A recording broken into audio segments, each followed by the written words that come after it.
Today we want to start a new sermon series we've titled "The Guardians of the Galaxy," and I'm preaching the first of a two-part series. Today, this part is called or is titled "Be the Salt." Amen. Okay, so again, it's titled "The Guardians of the Galaxy," and over the summer months, for those who are new to Jesus' house, we would normally take movies that are popular, that many of us may have watched and identify with, and then use those as a basis or draw parallels between the storylines and biblical text and see how at least we can connect somewhat to those storylines. So today, let me just preface this for those who haven't seen the movie, or if you have, as a way of reminder, I'm looking at the first. I know the movie was in two parts, but I'm looking largely at the first part of it. And the story, or this movie, is about a ragtag bunch of heroes who first come together and are drawn to pursue one common but selfish purpose. Amen. They come together. They all have different issues in their lives, but this little artifact, or what they called an orb in the movie, causes them to come together. And in their bid to sell this artifact to the highest bidder, they all start on this journey. One of them, as it were, was motivated by a desire to avenge the death of his wife and daughter. Another one was just this crazy individual who just drew his thrills from stealing rare artifacts and selling them for money. A third person was a girl who was a mercenary, but was in search of great power, wanted to be so powerful in her own right. And of course, the fourth person was this raccoon. And I think many of the people in the choir are wearing T-shirts that shows the raccoon holding a gun. And this raccoon is somebody has been put through so many tests. It had been abused all his life. So it was just out for the adventure of life, living its life foolishly and just for the latest thrill du jour. And it had a tree that always said nothing but "I am Groot" right next to it. Amen. But even though they were all very selfish, for a moment they had something in common, and it was this little thing called an orb or artifact that they were trying to sell. And just like those heroes in the movie, all of us in this room are in this house this morning, this church, for a reason or another. We were all told that, somebody came and preached a gospel at you and told you, this thing you're trusting God for, that may have been long in coming, or is not coming like you wanted, and it's a source of concern for you. Come to church, come to God, He will meet that need. And here you are, trusting God to meet that need. Amen? Now, if you tell a woman who is trusting God for the fruit of the womb that you should come to church, come to Jesus' house, and God will give you, as it were, a child, you will not blame her for coming. Amen? Because she may have tried other means and it's not working. So I don't blame her. Amen? After all, the Bible says, "No one shall suffer miscarriage or be barren in your land, and I will fulfill the number of your days." This is Exodus 23:26. Again, if you tell a poor man who is trying to impress a girl or hoping to get married someday, and they've asked him, "What do you have?" and he has nothing, life has been tough and rough, and there's no hope of meeting, how much more dating, and even better still, marrying that girl of his dreams. And they tell him, "Come to church. God will make you rich." After all, the Bible says in Psalm 112, verses 1, 2, 3, that blessed is the man who fears the Lord, who delights greatly in His commandments. His descendants will be mighty on the earth. The generation of the upright will be blessed. Wealth and riches, ding, ding, ding, ding, ding, will be in his house. And righteousness will endure forever. If anybody who is poor hears that, he might be inclined to give this gospel a try. And there's nothing wrong with that. Amen? But it becomes a problem when that becomes the only reason while they're in church. Now, let me say this. I know of a church, because I've been around for a minute or two, who the pastor's wife went to be with the Lord. She passed. We use that went to be with the Lord as the Christianese. In every language, she died. Okay? So she went to be with the Lord. And after that incident happened, the church literally dwindled out. And people left the church in droves because for them, it was antithetical that a pastor's wife should die at a young age. Amen? Because for them, it was like if she died, it meant they didn't know God or they had no power to make God do what they wanted.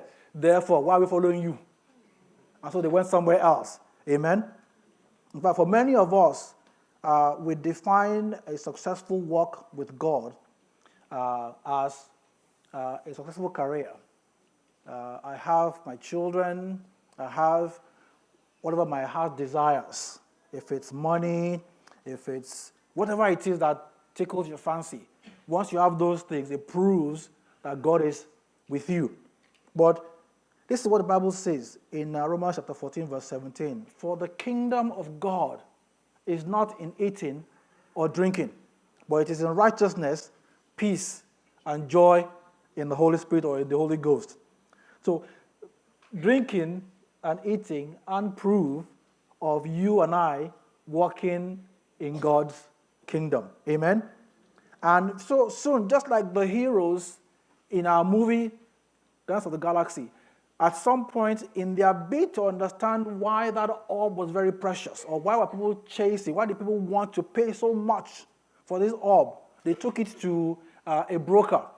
And that broker then opened up the orb, and then they got a first glance look of the power that was contained in that orb. And then soon enough, they realized that if we were to sell this thing to the highest bidder, it gave that person such great power. And worse still, the only people that can afford to buy this orb are wicked people. So they understood what would happen. That if they sold the orb, they'll get their own reward in the short term. But they're going to meet an inevitable fate like everybody else in the community.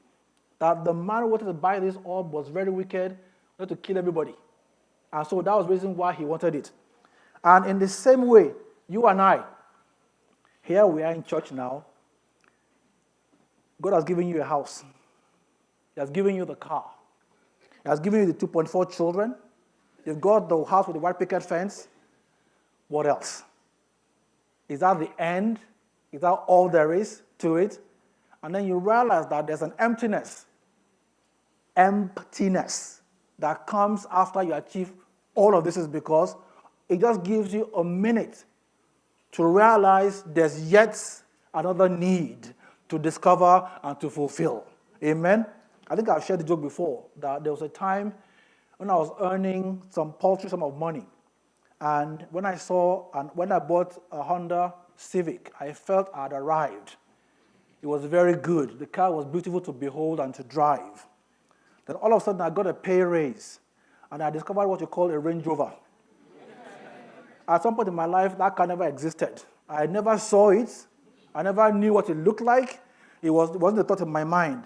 But once you got a bit of money, then my taste too expanded. Isn't that how we are as individuals? So just like these people, they realized that there was more to their lives than their own selfish dreams. This is what the Word of God says concerning you and I in Matthew chapter 5. Matthew 5 and from verse 13 through 16. He says, you and I are the salt of the earth. But if salt loses its flavor, how shall it be seasoned? It is then good for nothing, but to be thrown out and trampled underfoot by men. You are the light of the world.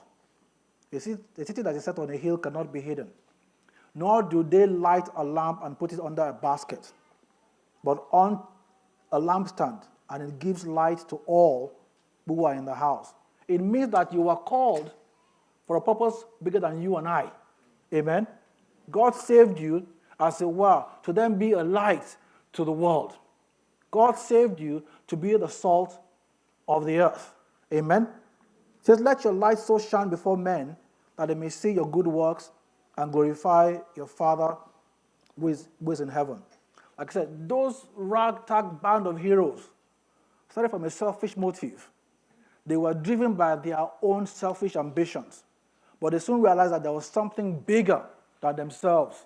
And so they set up to the plate, as it were, and began again in one accord to try and prevent this orb or this artifact from falling into the wrong hands.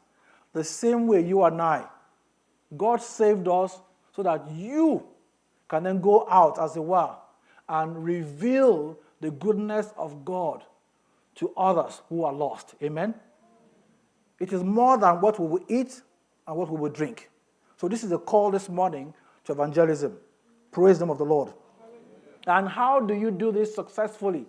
Again, back to our heroes in the movie.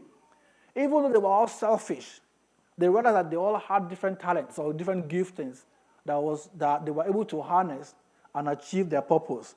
One man was so strong, if you know the movie, if you have seen the movie recently or you know it very well, one was so strong he could punch a hole and break through any obstacle. The raccoon in this movie, even though he was mad or crazy, he had this technical ability to put things together and construct whatever they needed to construct to get out of a tight spot. Amen? The same thing with the woman and the guy, even the tree had his own talents, even though all he said all day long was, I am Groot. But he knew at some point when it mattered to protect his friends. Amen? The same way you and I, there's something in you that God put in you from the moment you were born. And that thing is there for a reason. Amen? It is for more than yourself. Now, I was saying in the first service, when we were in school, you had the guys who were the jocks in coats, the guys who were very popular, who were either given, they were the ones who did all the sports, and naturally they got all of the free benefits of being sportsmen, being buffed, being the happening guys in school. Some of us were what we call, I don't use the word. Some of us were like bookworms. We wore glasses, and all we did was join the math club or the agriculture club or something boring because we couldn't get the free benefits of being sporty in quotes. Amen? And so we would discuss things, and the four of us will sort of struggle in between. We want brainiacs, and we want sports inclined. But we had the gift of the gab. So we could talk our way through and leave it alone. But you get the point. There's something in you that God has put in you that is designed to be used to further his kingdom. Whatever that thing is, find it, amen? Cultivate it. Seek to be a blessing to someone every day. Make sure that your every day of our lives count for something. It can just be to give a listen to what somebody is saying. Somebody is going through something. Are you there with them just to let them vent? You say nothing, but just listen. Just that gift of spending your time with someone and being a listening ear. You can be able to sort of help somebody sort through issues. They are scatterbrained in quotes. They have so many things happening in their life, but you're able to get to that issue, sift through all the waffle, understand what the issue is, and help them walk through the problems that they're going through. Whatever it is that God has given to you, find it and use it. There's something about salt that I found out. Now, besides tea, coffee, and soft drinks and whatever else, you can almost put salt on every food, and no matter what the food is, it adds flavor to it. Salt is amazing. Add it to rice, it adds flavor. Amen? Add it to yam. I don't know what yam is, but I like yam. Add it to yam, it adds flavor. Amen? Almost think of any food, even bread. There's salt in bread, by the way, if you don't know. It adds flavor to it. So just like salt, you and I are designed to add flavor to people's lives. Because you are in your home, because you are at your office, because you are amongst your friends, your life should matter, and people should be glad to see you. Amen? It would be a shame if, as a Christian, people are only glad to see me go. Praise the name of the Lord. So ask yourself the question, even right now, before you find out some deep, very great purpose in life, even right now, are you a blessing to people in your sphere of influence? Praise the name of the Lord. This is what Luke 16:12 says. And if you have not been faithful in what is another man's own, who will give you what is your own? Amen? Number 2, discern your difference and increase your capacity by improving your skill and gaining exposure. You cannot give what you don't have, and people need what they don't have. Amen? You and I can't give what we don't have, and people need what they don't have. Therefore, how do I become a solution to people's problems? By, as it were, improving my skills and gaining exposure. You know, there's something I've learned. Exposure grants you connection and makes you more empathetic. I was watching, somebody sent me a YouTube video a couple of days back. It was so funny. Actually, there were 2 of them. I'm Nigerian, okay? I'm Yoruba. Now, there was a video where they showed a Chinese guy and a Nigerian guy speaking into the camera.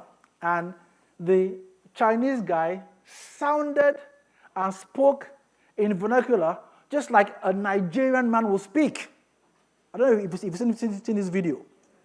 And something to the effect that people should leave the islands and go to the mainland of a certain state in Nigeria called Lagos. And the Nigerian guy begins to speak Chinese as well. Now, it sounds funny, but the truth is, just because this Chinese guy was sounding like he's Nigerian, if I had seen him, I would have said, give him a handshake or even giving him a hug. Just because he spoke in a way I was familiar with. Every wall that I might have had against him was broken. And all of a sudden, I felt familiar. I felt like he was my friend. Does that make sense? The same way you and I have been called, as it were, to gain exposure so that way we can connect with people. Amen? Hear what Paul says in 1 Corinthians chapter 9. Oh, the other video was, I think it was the king, we call them Obas, or king of a small city called Ile-Ife in Nigeria. And the Oba is speaking to a white woman. I'm speaking to her in a local language called Yoruba. So far, so good. That lady spoke. He spoke to him in Yoruba as well.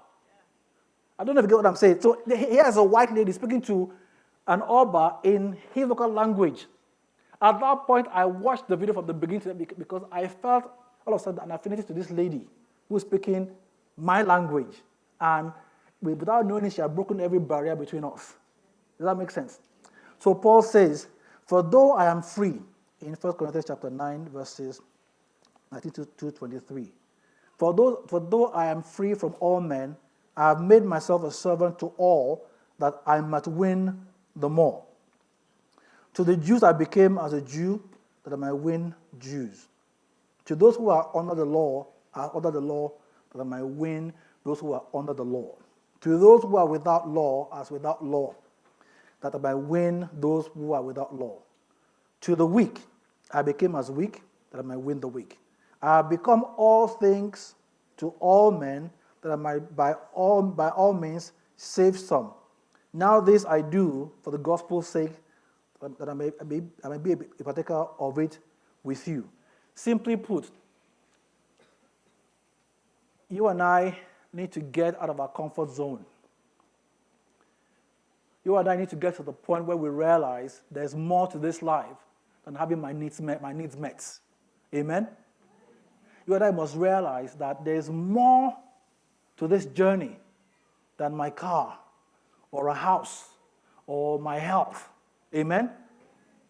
These people, Paul says, I didn't mind getting exposed to different cultures. So just imagine if I showed up in China today. I start speaking Chinese. First of all, I'll be a wonder or perhaps an oddity to the people. When they come and I say, I don't speak to you about this Jesus Christ that I know. I'm saying all of this in their language. Even if they don't like what I'm saying, because of the fact that I'm saying this in Chinese, they first of all listen for a while. And it is likely that the word that I'm speaking, because they are spirits and they are life, will permeate their souls. Amen? Just imagine if you're able to give up yourself and become what somebody else needs. Amen? And break through cultural barriers or whatever barrier there is, that you might win some for Christ. Praise the name of the Lord. This is a call to a higher service. Amen?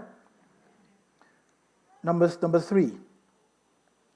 You and I need to develop emotional intelligence. And this is a very tough part because most of us are driven by our emotions. If we are being honest with ourselves, male, female, we are all driven by our emotions. Even when you're praying for a house, it could be. Now, if God gave you a 3-bedroom house, I think that's the house, right? It has 3 bedrooms. It has bathrooms. It's a house. But here's the problem. That mixed up with a 5-bedroom house. I'm ready to go for a house too. Like, God, what about you're smoking? Make sure that my house is 5 bedrooms or at least 6. Because I can't have Dami looking down at me or thinking he's better than me because you and I are driven by our emotions. Amen? How I wish I would just say, Dami has a house, God bless you real good. Then if I have my 2-bedroom apartment, a house, it's a house, it's a house, it's a house. You know that's not true. You know that's not true. You want to keep up with the Joneses, right? Praise the name of the Lord. So the truth is you and I need to have emotional intelligence. What that simply means is this: it's our ability to recognize our own emotions and that of other people, know how to put them in perspective, and then separate ourselves from our emotions. Number 2, is able to understand those emotions again and use it to help us in responding to other people. So if I come into a room and Dami says to me, hello, and he says it in a way that appears inappropriate. Now, because I'm aware that he may be having a good, he may be having a bad day, I'm able to separate the fact that he said hello to me. He did mean to say hello, but the way it came across may have come out weird. But I understand that he meant to say hello. Rather than he said hello to me like that. Look at the way he said hello to me. Then I got offended. You get my point? So we need what you call emotional intelligence. That most of us live our life by emotions. So for the most part, we will never be aware of other people's need or a greater purpose because we are so encumbered by our own emotions. Somebody had a baby, I don't have one. And so because of that, all of my life is spent asking God for a baby, and I'm being miserable all day long to everybody because I don't have a baby. And all of our prayers, all we want is unless God gives me that baby, there's hell to pay. Tolu will feel my wrath. Shegu will feel my wrath. Gloria will feel my wrath. So will Dami and everybody that comes around me because God hasn't met my need yet. They'll all feel my wrath. So I can never be a blessing to them. Most of us, if we are honest, live our lives through our emotions. So rather than being a blessing, we end up being anything but a blessing. May God help us to mature in Jesus' name. Amen. Hear what God says. Oh, I'll put it this way. You often hear people say, let me put it this way. We feel before we think. Our emotions drive our behavior. So when you are praying and asking God to destroy an enemy, rather than show them mercy, you know that God will not answer such a prayer. The Bible says in James chapter 4, where do wars and fights come from among you? Do they not come from your desires for pleasure that war in your members? You lust and do not have. You murder and covet and cannot obtain. You fight and war. Yet you do not have because you do not ask. You ask and do not receive because you ask amiss, that you may spend it on your pleasures. So even our prayers oftentimes just betray our selfishness. They betray our immaturity. And God is only too wise and loves us way too much to give us access to our prayers, or the way we think He should answer our prayers. Does that make sense? And watch this. The Bible says in Proverbs chapter 11, verse 30, Proverbs 11:30, the fruit of the righteous is a tree of life, and he who wins souls is wise. They're like opposites of each other. Somebody is so consumed by their own needs, and so they are praying, and God is answering their prayers. But the person who is concerned about the things of God, the Bible says he wins souls, and he or she is wise. Because the fruit of righteousness is a tree of life. It means if indeed you are doing or you're on this journey in the way, a manner you ought to be, you bear fruit that gives life. People are drawn to you, and as it were, through you, God is fulfilling that ministry of reconciliation. Amen? The Bible says, he that wins souls is wise. But the gentleman or lady who is concerned about what they will drink and what they will eat, all they keep getting is, as it were, nothing. A closed heaven. Praise the name of the Lord. This is a call to evangelism. Oh, let me say this as a fourth point. You can't meet everybody's need. Now, you may hear this, you may be enthusiastic and gung-ho about that going out and speaking to everybody. No, that's not what we're saying. You have to understand who you are, what you are, and then who your target audience really is. I was saying earlier, you can tell I'm Nigerian. The color of my skin betrays where I come from. If I show up in China and I'm speaking English and I'm saying, repent, and I'm hitting my bell on the street of Shanghai, it's most likely people don't know what I'm saying. I may get arrested and thrown in jail because they may think I'm a weirdo. But if I could speak the language and I know I can meet them where they congregate and have social gatherings, so to speak, I can get there and have a connection. The same way you and I need to know there are, I said earlier, there are giftings and there are talents that are inside of you. You need to figure out who it is you have been called to and effectively do your ministry. Amen? See what the Word of God says. This is in Luke chapter 4, verses 23 through 27. This is Jesus speaking. He said to them, you will surely say this proverb to me, physician, heal yourself. Whatever we have heard done in Capernaum, do also here in your country. Then he said, assuredly I say to you, no prophet is accepted except in his own country. But I tell you truly, many widows were in Israel in the days of Elijah, when the heavens were shut up 3 years and 6 months, and there was a great famine throughout all the land. But to none of them was Elijah sent except to Zarephath in the region of Sidon, to a woman who was a widow. And many lepers were in Israel in the time of Elisha the prophet, and none of them was cleansed except Naaman the Syrian. You need to figure out, as it were, who you have been called to. You can't meet everybody's needs. Amen? You are not designed to meet everybody's needs. There are people whose problem is not how to eat. It's not what to wear. So telling them about the gospel that gives you food and clothing is meaningless to them. Amen? But because you know what their needs are, you are able to present the gospel that meets them where they are, whatever status they are in life. Amen? Does that make sense? So the Chinese guy who was speaking in the African, speaking vernacular with the Nigerian accent or tone, if he starts speaking the gospel, people might listen to what he has to say. Amen? Because there's a connection. Amen? And so the same way you and I need to find what that connection is in our lives and preach effectively well. And this is my final point for the sake of time. Our prayer lives must mature to asking God for his own agenda and not just asking for our desires. Let me read this quickly. Matthew 9:37-38, it says, "Then he said to his disciples, the harvest truly is plentiful, but the laborers are few. Therefore pray the Lord of the harvest to send laborers into his vineyard."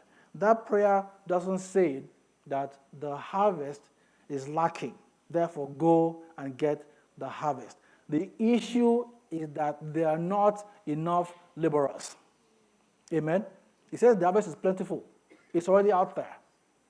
No matter how complicated people may appear, if you know how to get to them in a way and manner they will understand, you can preach the gospel effectively well. Paul will go to the Greeks, and where they sat down and discussed things of great wisdom, was able to mix with them. You could go to the person who is, let me call somebody who is a very simple-minded person, and preach the gospel to them. The Jews were of the opinion that only Jewish people like them could hear the gospel and nobody else. So Paul was able to make progress while they lacked and they did nothing. So while we are in Jesus' house, Dallas, is not called to only a certain people. If you know how to preach the gospel, we will have people of every nation, of every race, of every culture in Jesus' house. Amen? Does that make sense? Now, I've often asked the question that perhaps when we get to heaven, we will see a Korean section, we will see a Nigerian section, we will see a Chinese section, we will see a Welsh section. I don't think so. Amen? I don't think so. And for most of us, if we are being honest with ourselves, we always go to the familiar. Amen? So I will preach to my Yoruba friends because I have a connection with them. I'm unwilling to learn anything new or become anything more than who I am naturally. And God is saying there's a higher call. There's a greater call. Amen? I want to leave you with this morning, that please go beyond yourselves. Amen? Go beyond yourselves, because there's a work for you to do out there. The harvest is not the problem. It's plenty. It's out there. The issue is you and I have been unwilling to go out there and bring the harvest in. Amen? The issue truly is that we only do what is comfortable with us. Amen? I can invite my friend that I've been friends with, but I am unwilling to invest in somebody that I don't know and pay the price to bring them into the kingdom. The prayer is, again, pray that the Lord of the harvest will send out laborers into his harvest.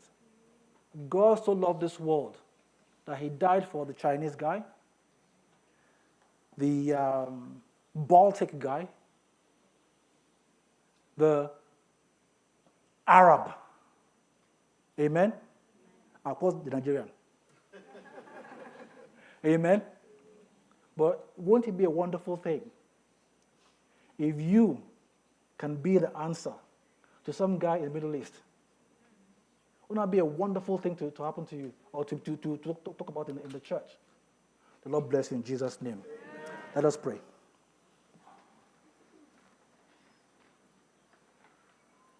just for a minute, I want you to pray this morning and ask God to give you the strength to respond to this call. That God will give you the wisdom to realize that there's more to this call than having our needs met. That God saved you and I for more than having our immediate needs met. That is not the gospel. But the gospel is that you and I will become the salt to the earth, that will become a light to the world, not to my immediate family, not to those that I'm comfortable with, but to the world. And God said that we should let our light so shine that men from every nation will see our good works and glorify our Father who is in heaven. And Father, how very grateful we are this morning, Father, for your word. Lord, that indeed, Almighty Father, you have called us, Lord, to a great work. Lord, the Bible says not many who are noble, not many who are wise are called, but yet you have called us to a great work. You have called us to a work that is worthy of note. And Father, by King, the grace to fulfill our ministry, grant to us in Jesus' name. Not for many who desire, O God, but are afraid or do not know what to do. And Father, my King, honor our faith in Jesus' name. Lord, help us to gain the exposure to see the vastness of your creation, to understand and to be able to relate to it in Jesus' name. Father, help us to go out of our comfort zone.